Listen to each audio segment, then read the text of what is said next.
स्वागत है स्टूडेंट्स आप सभी का आज इस लेक्चर में। और पिछले क्लास में हमने रोटेशन की लेक्चर करी थी जिसमें आपको perpendicular axis theorem and parallel axis theorem समझाया गया था, उसके प्रूफ के साथ बताया गया था और कुछ एग्जांपल्स भी आपको दिए गए थे। और 3 क्वेश्चन मैंने आपको होमवर्क में दिए थे और 3 क्वेश्चंस जो दिए थे उम्मीद है आप लोगों ने सॉल्व करे होंगे। तो पहले उन तीनों क्वेश्चंस को आज हम लोग बनाएंगे, फिर जा करके आगे की पढ़ाई कंटिन्यू करेंगे, ठीक है।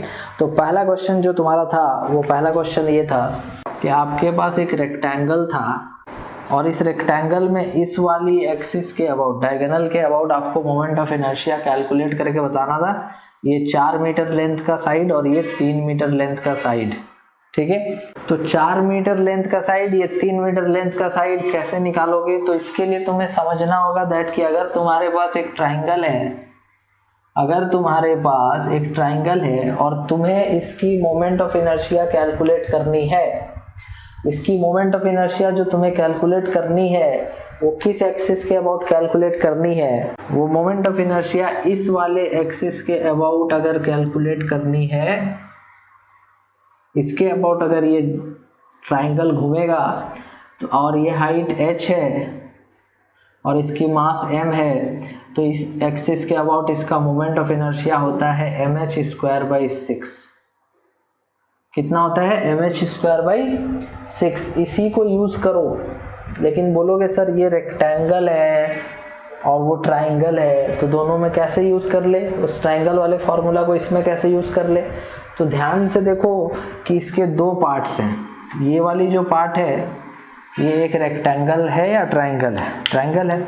और इसकी जो दूसरी पार्ट है ये भी तो एक ट्राइंगल है। तो इसको क्या करो ना, जैसे इसकी पूरी की मास मैंने m बोली थी, तो इसकी मास होगी m/2 और इसकी भी मास होगी m/2। तो तुम पहले इस वाले की निकाल लो। तो इसकी मोमेंट ऑफ इनर्शिया जो तुम निकालोगे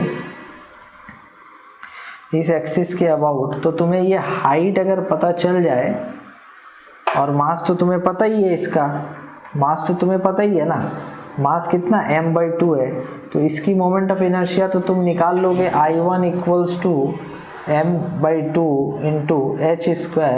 × h²/6। सेम उसी तरह से सेकेंड जो पार्ट है, सेकेंड पार्ट की जो डायग्राम होगी ऐसे, इसमें भी तुम्हें हाइट h पता होगा, निकाल लोगे। और ये मास m/2 है, तो इसकी मोमेंट ऑफ इनर्शिया इस वाले एक्सिस के अबाउट हो जाएगा I2 = mh²/6 और दोनों को ऐड कर देना, यही काम करना है। तो तुम h कैसे निकालोगे? देखो ये 3 है, ये 4 है, तो ये 5 मीटर होगा, है कि नहीं?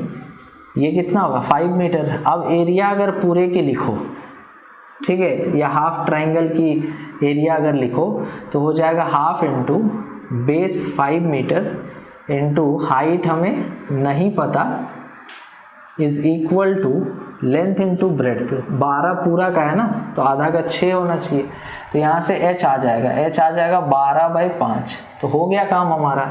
तो इसकी वैल्यू कितनी हो जाएगी? इसकी वैल्यू हो जाएगी I1 = m/2 h² मीन्स 144/25/6।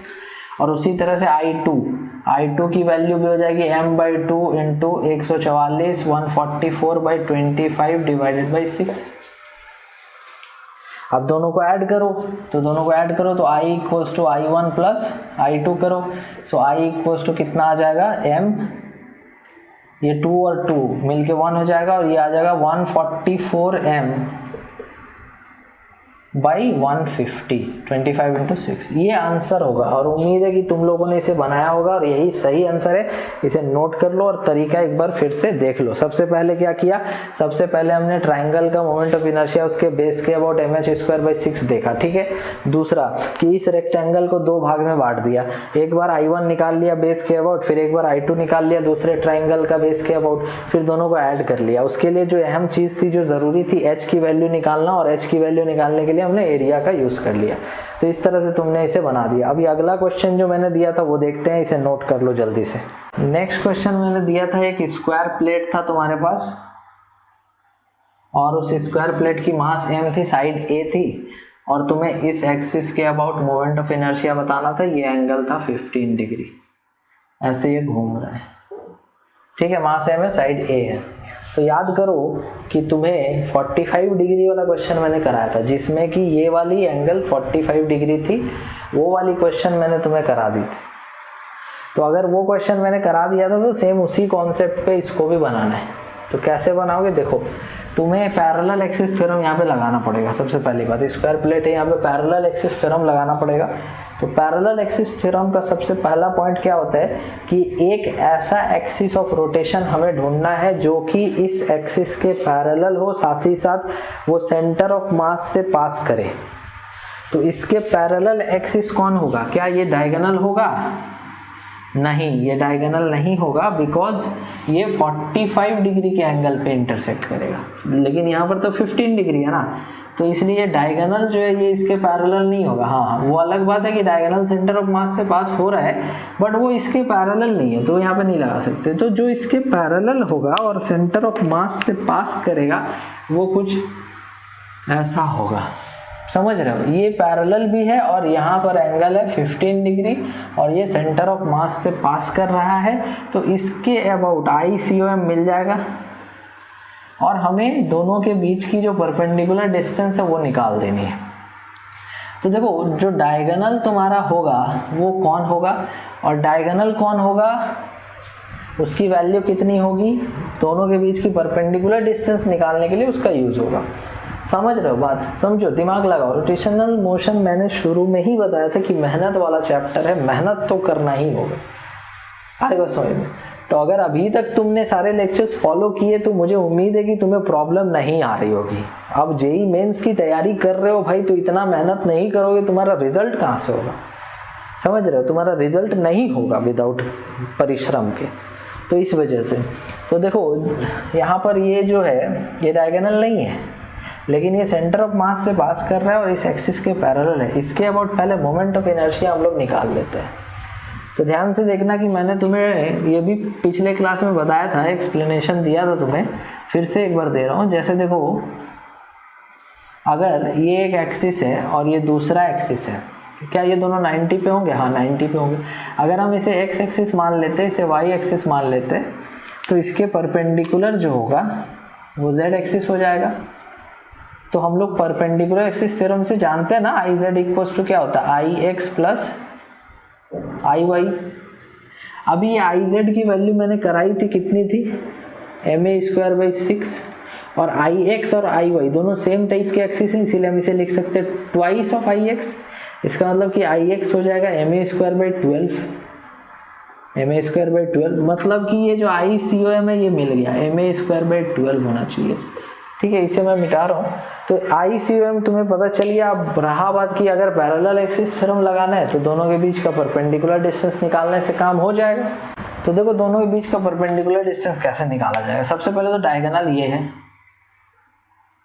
और ये तुम्हारा ये जो डिस्टेंस है ना, ये परपेंडिकुलर डिस्टेंस है दोनों के बीच का। इस d की वैल्यू निकालनी है और फॉर्मूला लगा देना है I = ICOM प्लस md², है ना। ये बताया था कैसे डिराइव, कैसे प्रूफ होता है, इसके एग्जांपल्स भी मैंने बताया था पिछले लेक्चर में। तो यहाँ पर d की वैल्यू निकालनी है। अभी देखो, डायगोनल का आधा कितना हो जाएगा, a/√2।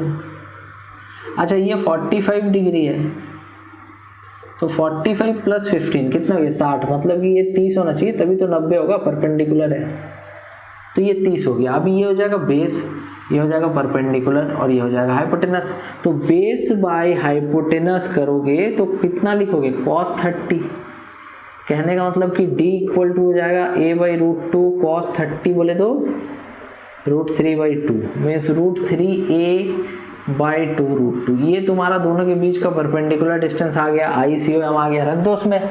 So I about the given axis या required axis is equals to ICOM, जो हो जाएगा ma² plus m into d², जो हो जाएगा 3a²/4 × 2 8।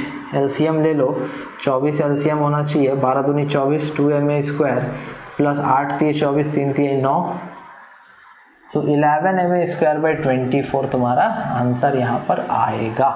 तो इस तरह से तुम्हें इस क्वेश्चन को भी बनाना था। ठीक है, ये दूसरा क्वेश्चन मैंने एक्सप्लेन कर दिया। अब चलते हैं तीसरे क्वेश्चन की तरफ। तीसरा क्वेश्चन तुम्हारा ऐसा था कि एक सेमी सर्कुलर डिस्क गिवन था, ठीक है। अभी ये सेमी सर्कुलर डिस्क में तुम्हें मोमेंट ऑफ इनर्शिया बताना था इस एक्सिस के अबाउट। तो ये जो एक्सिस है ये ऐसे इस एक्सिस के अबाउट तुम्हें मोमेंट ऑफ इनर्शिया बताना है, ठीक है। देखो डिस्क है ना, ये सेमी सर्कुलर डिस्क है, इसका जो सेंटर होगा, मतलब कि ये जो पॉइंट होगा, इसके about moment of inertia, mass m बताया था मैंने, रेडियस r बताया था, तो इसके अबाउट इसका मोमेंट ऑफ इनर्शिया हो जाएगा mr²/2। डिस्क चाहे आधा हो, चाहे पिज्ज़ा शेप में हो, पिज्ज़ा के स्लाइस के शेप में हो, जैसे शेप में भी हो, ठीक है।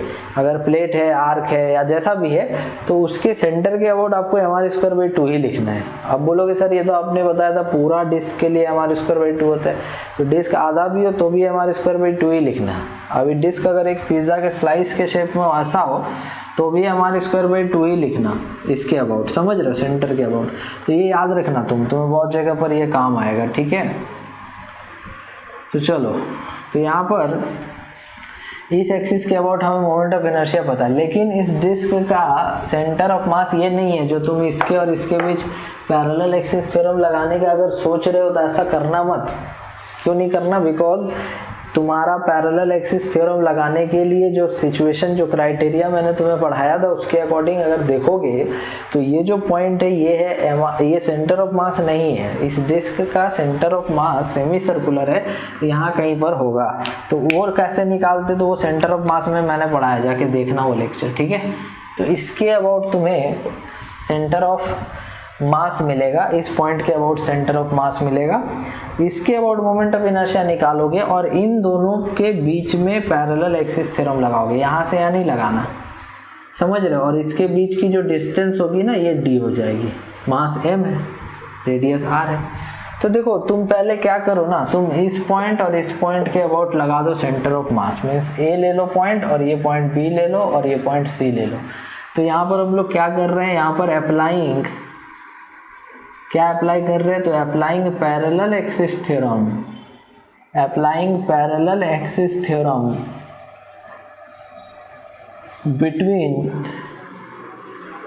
Between points A and B, A और बी के बीच में पैरेलल एक्सिस थ्योरम लगा रहे हैं हम लोग। तो ए और बी के बीच में पैरेलल एक्सिस थ्योरम लगाएंगे। हमारा फॉर्मूला क्या होता है, I = ICOM + MD²।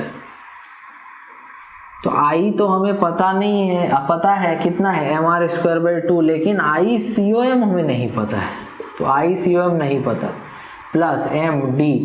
अभी D जो है ये डिस्टेंस चाहिए, तो सेंटर ऑफ मास का डिस्टेंस निकालने के लिए तुम्हें पहले थोड़ा सेंटर ऑफ मास में मैंने एक फॉर्मूला बताया था, उसमें निकाल के बताया था कि सेमी सर्कुलर डिस्क अगर है तो उसका सेंटर ऑफ मास इससे कितना ऊपर होता है।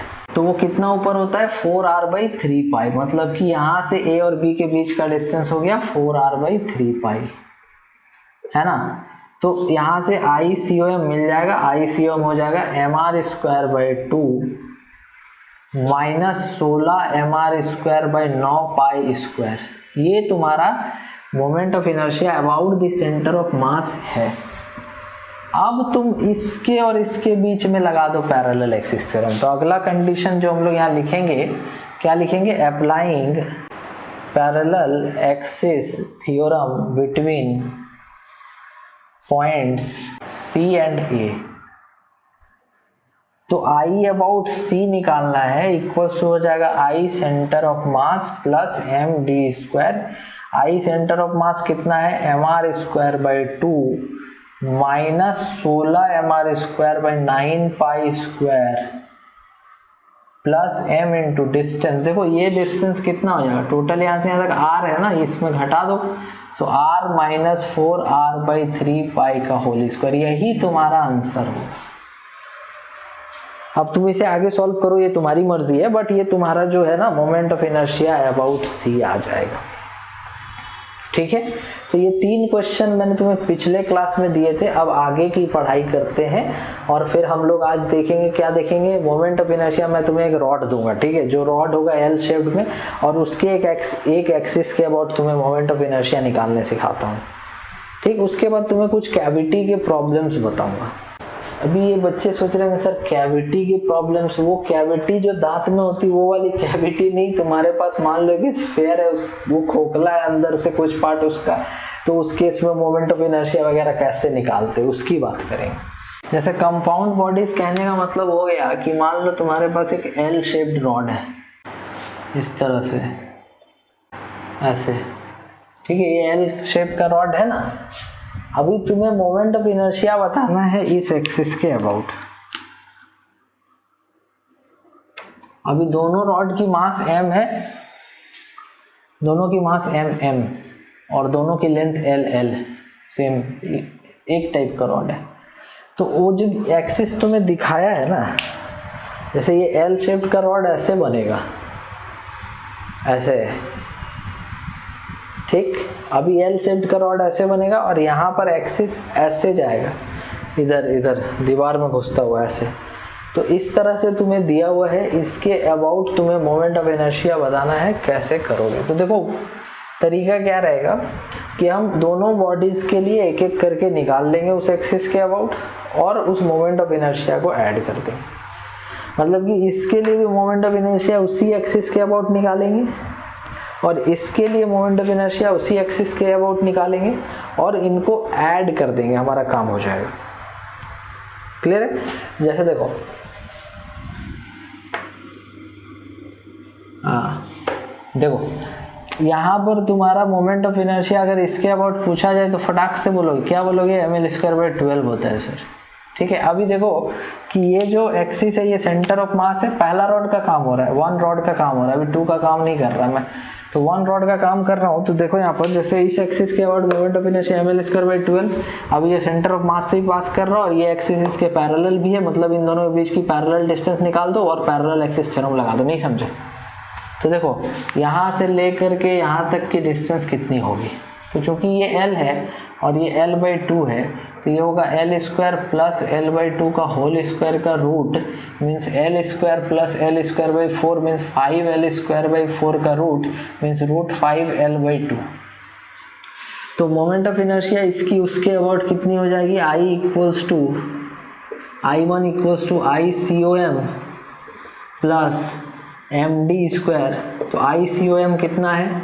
ml²/12 plus m into d² माने कि दूरी का स्क्वायर, तो √5L/2 का होल स्क्वायर, कहने का मतलब हो गया ml²/12 प्लस 5ml²/4, एलसीएम लेगा 12 होगा, तो 12 यहाँ ml², यहाँ 4 × 12 15 ml², मतलब कि 16 ml²/12, मतलब 4 × 16, 4 × 12, 4/3 ml²। तो 4/3 ml² तुम्हारा इस रॉड का मोमेंट ऑफ इनर्शिया उस एक्सिस के अबाउट आया है। अब ये वाला जो रॉड है इसका मोमेंट ऑफ इनर्शिया इसके अबाउट तो पता ही है रे तेरे को, ml²/3। तो टोटल मोमेंट ऑफ इनर्शिया लिख दे यहाँ पे 4 ml²/3 प्लस ml²/3 मीन्स बोले तो 5 ml²/3। कैसा रहा? समझ गया? तो 5 ml²/3 यहाँ पे तुम्हारा जो आंसर होना चाहिए। तो तुम ऐसे बना सकते हो, है ना। ये कंपाउंड बॉडीज है, यहाँ पर एक बॉडी नहीं 2 बॉडी को जोड़ करके एक बॉडी बना दी, इसीलिए बोला कंपाउंड बॉडी। तो इसे नोट करो, अगला क्वेश्चन मैं तुम्हें देता हूँ। अब आगे मैं तुम्हें कैविटी प्रॉब्लम्स बताने जा रहा हूँ। अभी ध्यान से सुनना कि कैविटी प्रॉब्लम्स क्या है। देखो कैविटी प्रॉब्लम्स का मतलब ये है कि जैसे तुम्हारे पास अगर एक स्फीयर है और उस स्फीयर से कुछ पार्ट काट करके निकाल दो बाहर, तो वो जो है वो कैविटी बनेगा या नहीं बनेगा? बनेगा ना। तो उस केस में मोमेंट ऑफ इनर्शिया कैसे निकालने का हम लोग को? तो देखो मान लो कि तुम्हारे पास एक डिस्क है और इस डिस्क में इसकी जो डेटा है ना, इसका घर का अता पता दिया हुआ है, दैट m इसकी मास है, r इसकी रेडियस है। ठीक, इसकी मास कितनी? m डिस्क है, ये इसकी मास m है और इसकी मास m है और रेडियस जो है इसकी r है। क्लियर है? अब क्या करोगे, यहाँ पर एक कैविटी बनाओगे, तो कैविटी बनाने के लिए तुम क्या करोगे, इससे एक सर्कुलर डिस्क जो है ना काट के बाहर निकालो। तो कैसे निकालोगे? देखो यहाँ से ऐसे तो एक सर्कुलर डिस्क जो है ना इससे काट के बाहर निकाल दिया, मतलब ये खोखला हो गया और बचा यही, ये बचा तुम्हारे पास, ठीक है, ये इतना पार्ट बचा हुआ, वो तो कट के बाहर चला गया। तो इस एक्सिस के अबाउट तुमसे पूछा है, सेंटर के अबाउट बताइए मोमेंट ऑफ इनर्शिया क्या होगा। क्रॉस मतलब इनवर्ट जाता हुआ एक्सिस। तो इस एक्सिस के अबाउट मोमेंट ऑफ इनर्शिया बताइए कितना होगा। तो इसको करने का तरीका देखो क्या है कि अगर इसको तुम ब्रेक करो तो ऐसे ब्रेक करो कि एक डिस्क था बड़ा सा जिसकी मास m थी, रेडियस r थी, इसमें से काट दिया और एक छोटा डिस्क बाहर निकाल दिया, यही किया ना। इसमें इसकी मास m है तो इसकी मास m/4 होगी। कैसे? यूनिटरी मेथड लगाओ। जैसे इसका जो एरिया है वो कितना है, बड़ा वाला का एरिया पाई इंटू r² और छोटा वाला का एरिया पाई इंटू r/2। क्यों? क्योंकि इसकी रेडियस r/2 होगी ना, यहाँ से यहाँ तक पूरा r है तो ये हो जाएगा पाई r²/4। तो एरिया जो है 1/4 है तो मास भी तो 1/4 होना चाहिए ना, इसीलिए तुम्हारा इसका मास m/4, इसका मास m। क्लियर है? अभी देखो इसके अबाउट अगर इसकी मोमेंट ऑफ इनर्शिया निकालोगे तो डिस्क का पता है तुम्हें, सेंटर के अबाउट mr²/2 होता है। इसके अबाउट अगर इसका मोमेंट ऑफ इनर्शिया निकालोगे तो mr²/2 means mr² mass m/4 divided by 2। कहने का मतलब हो गया mr²/4 4 16 और 32। कैसे वो समझ गए? मास इसका m/4 है, रेडियस r/2 है, तो mr²/2 ही तो लिखा है। नहीं समझ रहा बात? आ रही बात समझ में? तो यहाँ पर ये तुम्हारा हो गया mr²/32, यहाँ 4 इंटू 2 4 16/2 32। लेकिन ध्यान देना कि इसमें जो छोटा डिस्क में जो तुमने मोमेंट ऑफ इनर्शिया mr²/32 निकाला है वो किस एक्सिस के अबाउट है? वो इस एक्सिस के अबाउट है। लेकिन क्वेश्चन में तो इसके अबाउट पूछा गया है, तो इसको यहाँ से यहाँ कैसे शिफ्ट करेंगे? तो पैरेलल एक्सिस थ्योरम लगा के शिफ्ट करेंगे। ये ICOM बन जाएगा, ये D बन जाएगा। So I about the axis is equals to ICOM, मतलब कि mr²/32 प्लस m d²। अब एलसीएम ले लो। सो यहाँ 4 और 4 16 32, तो ये हो जाएगा mr² प्लस यहाँ 4 और 4 16 दूनी 32 2mr²। कहने का मतलब हो गया 3mr²/32। तो अब देखो, अब तुम्हें इस छोटे डिस्क की मोमेंट ऑफ इनर्शिया इस एक्सिस के अबाउट पता चल चुकी है 3mr²/32, और इस बड़े डिस्क की मोमेंट ऑफ इनर्शिया इस एक्सिस के अबाउट पता है mr²/2। तो जो फाइनल मोमेंट ऑफ इनर्शिया होगा वो इन दोनों को घटाने से आएगा। मीन्स I फाइनल या I required is equal to mr²/2 में से 3mr²/32 को घटा दो। एलसीएम 32, 2 इंटू 16 16 माइनस 3 13, सो 13mr²/32 मेरे हिसाब से आंसर आना चाहिए विदाउट एनी कैलकुलेशन मिस्टेक। तो इस तरह से तुम्हें कैविटी प्रॉब्लम्स जो है उनको सॉल्व करना होगा। अभी एक क्वेश्चन तुम्हें और देता हूँ मैं। अगला क्वेश्चन मैं थोड़ा सा बदल दे रहा हूँ। जैसे कि सपोज करो तुम्हारे पास एक डिस्क है ऐसा, और इस डिस्क में ऑलरेडी एक पार्ट कटा हुआ है जिसकी रेडियस है r/3। तो बचा कौन? ये शेडेड पार्ट, ठीक है। और इसकी जो सेंटर है यहाँ पर है, इसकी रेडियस r है, और इसकी मास जो है ना, mass of the shaded part is mass of the remaining disc बोले तो कौन सा? Shaded part is m। इसका मास m नहीं है, ये इंक्लूडेड नहीं है, ये ऑलरेडी कटा हुआ है, ऐसे ही दिए हुए, कोई काट के अलग से निकाला है, ऐसे ही बनाया ही है। तो इसकी मोमेंट ऑफ इनर्शिया बतानी है हमें इस एक्सिस के अबाउट, सेंटर के अबाउट, ठीक है, ऐसे जाता हुआ एक्सिस है। तो इसके अबाउट मोमेंट ऑफ इनर्शिया यहाँ पर निकाल के बताना है। देखो कैसे करोगे।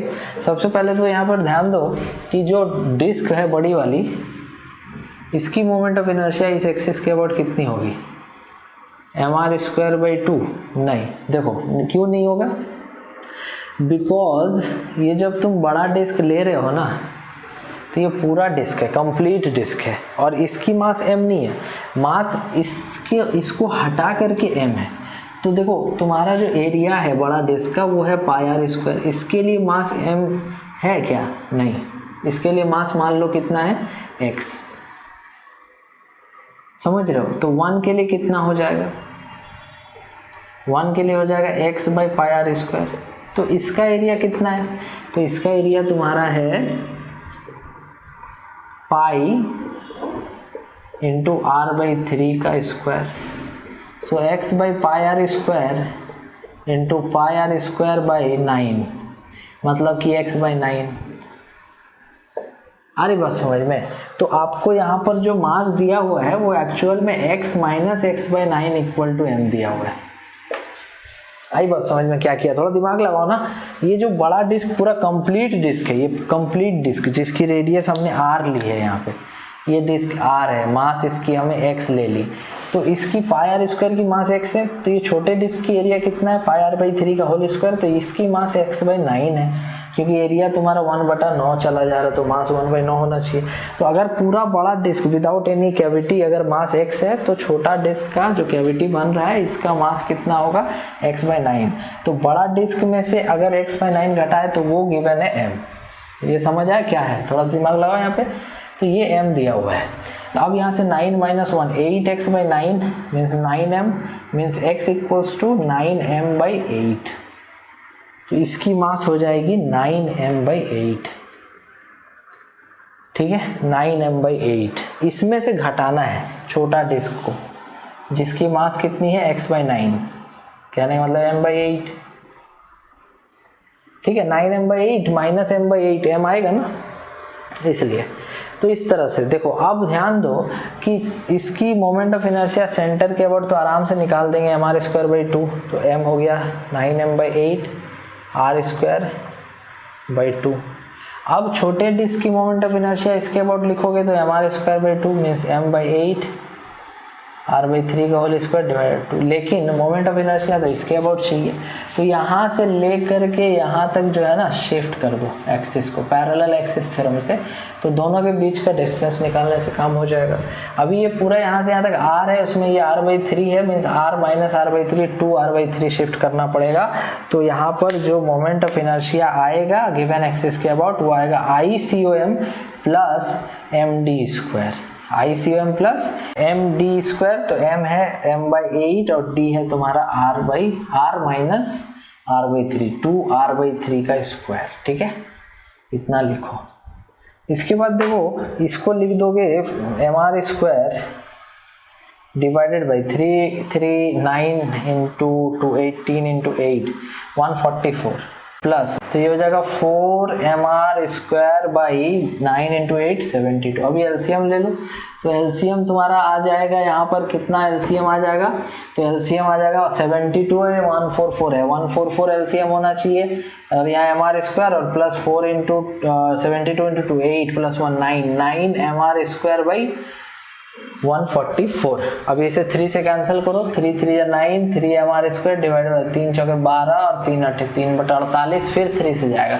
सो mr square by 3 into 1 3 mr square by 16, ठीक है। और ये आ गया था कितना, ये आ गया था 9 mr स्क्वायर बाई 8 दूनी 16, तो 9 में से 1 गया, अभी घटाना पड़ेगा ना।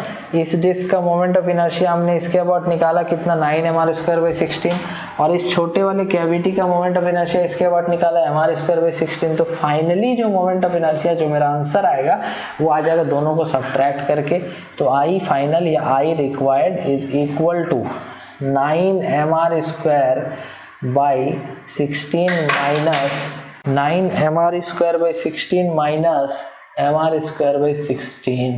तो देखो यहाँ पे अब इसको तुम घटा दो तो 8 mr स्क्वायर बाई 16, कहने का मतलब हो गया mr स्क्वायर बाई 2 आंसर। तो इस वाले क्वेश्चन को मैं फिर से एक बार फटाक से रिवाइज करा, जैसे क्या करना है, एक बड़ा डिस्क था उसका मास m था, कटा हुआ था उसी के साथ उसका मास m था, तो जो पूरा डिस्क है उसका मास निकाला पहले, फिर छोटा डिस्क का मास निकाला, है ना, कैसे निकाला देख लो यूनिटरी मेथड से, एक बार फिर से देख लेना, बहुत आसानी से समझ आएगा, कोई बड़ा बात नहीं है, इस टाइप के क्वेश्चन आते रहते हैं, ठीक है।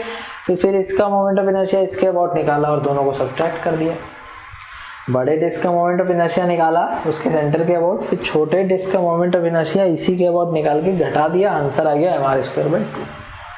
तो आज की क्लास में इतना ही करेंगे, नेक्स्ट क्लास में मैं तुम्हें टॉर्क पढ़ाऊंगा। ठीक है। टॉर्क बहुत इंपॉर्टेंट है। रोटेशनल मोशन के जो मैकेनिक्स हैं, जो कि जिसमें बॉडीज़ के मोशन आते हैं रोटेशनल मोशन में, तो उसमें टॉर्क का बहुत अहम रोल है। एंगुलर मोमेंटम पढ़ोगे, एंगुलर इम्पल्स पढ़ोगे, है ना, या रोलिंग मोशन पढ़ोगे तो हर जगह पे टॉर्क यूज़ होगा। बॉडीज इन इक्विलिब्रियम पढ़ोगे तो टॉर्क यूज़ होगा। तो विदाउट टॉर्क अगर कोई तुम्हें रोटेशनल मोशन पढ़ा दे तो मैं पढ़ाना छोड़ दूँ, तो टॉर्क तो पढ़ना ही पड़ेगा। इस वजह से अगले क्लास में टॉर्क पे चर्चा की जाएगी, कुछ क्वेश्चंस किए जाएंगे। जो भी तुम्हारे डाउट्स हैं, जो भी कमेंट्स हैं, वो ज़रूर लिखना और साथ ही साथ मुझे बताना कि तुम्हें ये लेक्चर कैसा लगा और कौन कौन से टॉपिक्स है जो तुम्हें समझ नहीं आते हैं। जेईई मेंस की तैयारी करने बैठे हो बट तुम्हें बहुत सारी प्रॉब्लम्स आ रही हैं, वो सारी बातें मुझसे शेयर करो, कमेंट्स में मुझसे बात करो, सारे के रिप्लाई तुम्हें किए जाएंगे। और इस चैनल को ज़रूर सब्सक्राइब करना और अपने कम से कम 3 से 4 फ्रेंड्स को एटलीस्ट शेयर कर देना यार, ताकि वो भी जा करके रोटेशनल मोशन की जो लेक्चर है, साथ ही साथ और भी 600 से ऊपर वीडियोज़ है इस चैनल पे, तो वो भी देखो तुम, है ना। तो इस तरह से तैयारी तुम अपना पूरा दम लगा के करो, जोर शोर से करो और बहुत अच्छे से तैयारी करो और अच्छा रिजल्ट दो। मैं एज अ टीचर यही उम्मीद करता हूँ, यही दुआ करता हूँ। और as always thanks for watching.